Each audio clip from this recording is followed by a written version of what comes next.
Hey, welcome back. We got a good one for you. It's Terrific Tuesday today. Trying to stay positive with all this COVID isolation stuff going on. Don't even want to count the days that we've been in this house.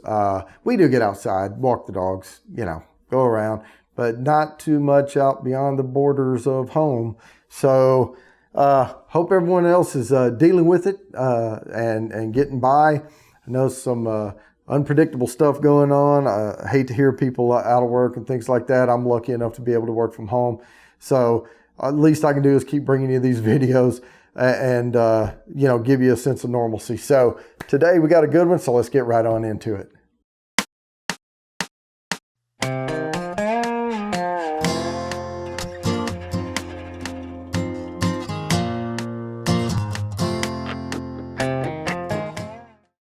All right, we've got Willett pot still. Check it out. I know Willett makes a whole lots of whiskeys, bourbons, rye, things like that, but this is their pot still. See I call it the I Dream a Genie bottle. But it is 94 proof, 47% by volume. So typical, right in that 45 range, 47%, whatever. It's distilled and bottled by Willett in Kentucky. So there's not much else to say about it except for here it is, and let's uncork this sucker.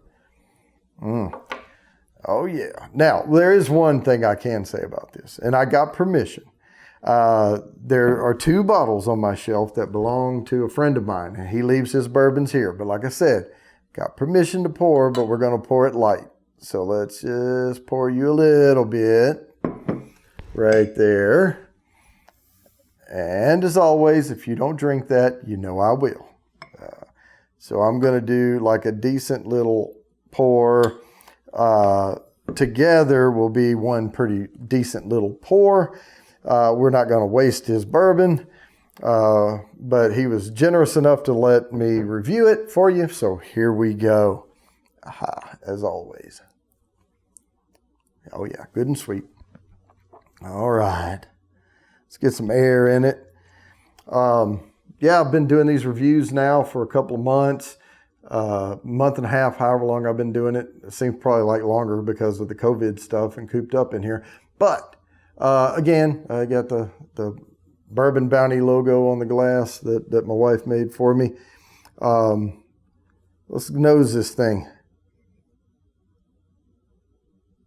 Some typical bourbon notes coming off that. It's a little clingy to the glass. Pretty good legs on it. I've seen better, but not shabby at all. Not shabby at all. I'm getting some wash trails on there coming down.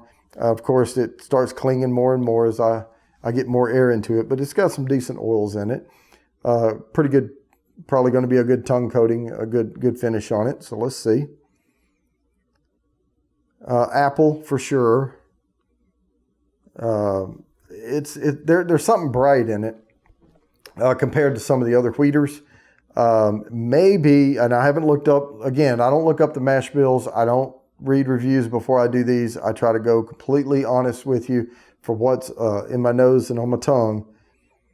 So, but it may have some rye in the mash bill, but I can tell you it's heavy wheat outside of the corn, which we know is 51% at least. Could be more. I'm getting some woody notes out of that. I'm getting some oaky notes. Can't tell whether or not it's going to be darker or lighter on the wood notes until I get it on my tongue. So let's go ahead and do that.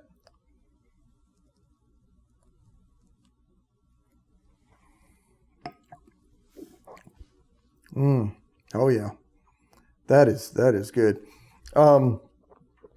It's got that first one. I'm not going to go too deep on that first one. I don't like to go too deep on the first taste of the day because sometimes you have to settle into it. No tongue burn at all. It's not drinking hot at all. Very mild bourbon. No tongue singe, but I am getting some here in the back of the throat, some flavors off of it. But let's give her another little chug.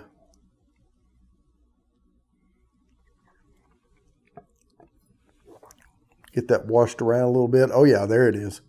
Caramel. There has to be a little bit of rye in here. There has to be. I'm getting too much of that darker floral, but it's certainly not a rye. But I'm just telling you, I'm getting a hint of it. Nothing's overpowering anything else. But there is the vanilla, maybe some dried fruits, but I'm definitely getting some fresh apple as well off that. But it's coating out nicely, and I am getting some of those, I wouldn't call it smoky, but toasty notes, you know, on the sides a little bit, but it is on the sweeter side, I think. This is a sweeter wheater, put it that way.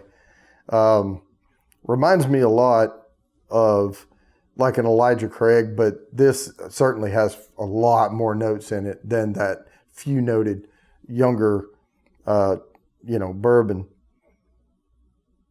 Yeah, there has to be some rye in here. Some. Like I said, I didn't look up the mash bill, but leave it in the comments. If you know the mash bill, go ahead and comment down there and tell me if I was on or off.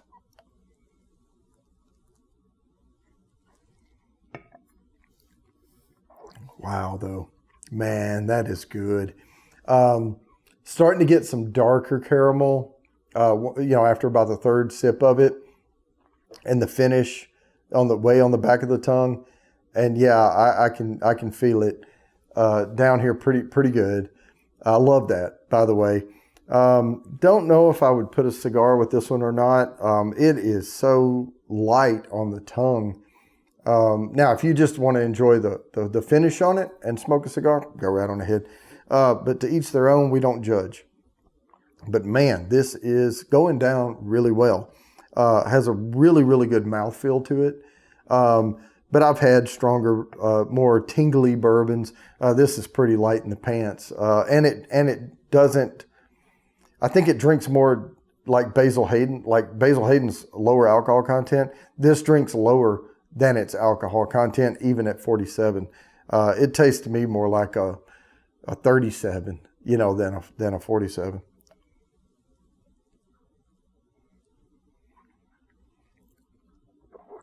Man, that is good. It tastes like I may have put water in it, but I certainly didn't.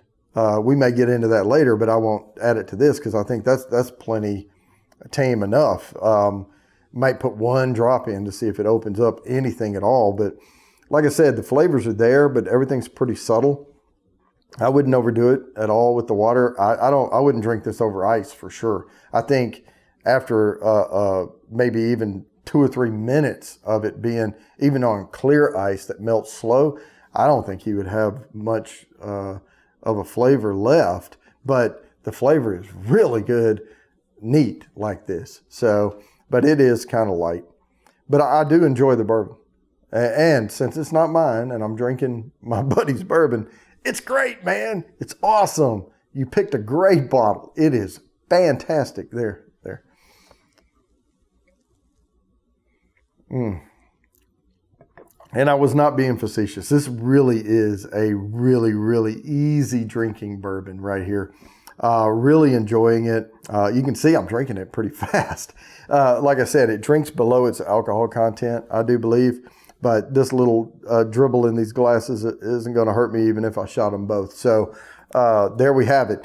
So I'm not going to belate the point, not going to drag this out. Willett pot still. Really, really good bourbon. But I think I wouldn't compare it like side by side. I think it would get washed out by other bourbons. But on its own, as a standalone bourbon to come home at the end of the day and have a neat snifter of it, right on, man. This stuff is really enjoyable. So that's the review. And as always, please like and subscribe, and I will keep bringing you these videos.